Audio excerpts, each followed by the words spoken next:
All right, guys, so let's talk about our Hammer and Anvil deload week 2, which is really going to be our reassessment week.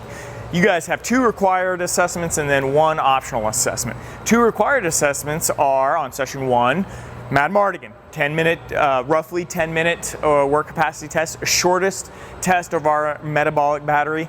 And required test number 2 is Dark Side, a 30-minute AMRAP. It's our second longest test in our metabolic testing battery. That's going to be on Wednesday.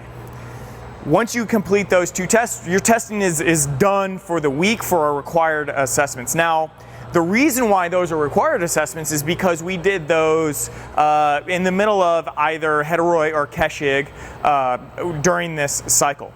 Now, so that's why we're retesting that. That's why it's required. Everybody did it before, everyone's going to do it after. Now on Friday, you have the option to do our heat run, which is the longest assessment in our metabolic testing battery.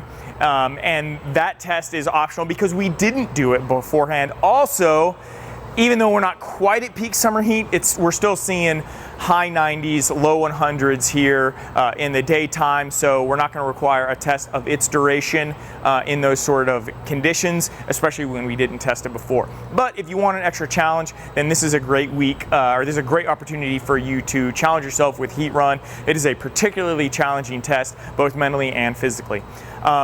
In between that, we got sessions 2 and 4. I want you to take it nice and easy during these days so that you can maximize your performance on our test days. On session 4, if you know that you're not going to do heat run for sure, you can go a little bit harder if you want on it. It's just a basic lifting day, but feel free to throw a little bit more weight on there and get more towards that true difficult but doable loading there. This is the final week of our Hammer and Anvil cycle, so I want you guys to really put out good efforts on our testing. Let's see how far your metabolic development has come throughout this cycle. Be ready to move back towards the barbell starting next week.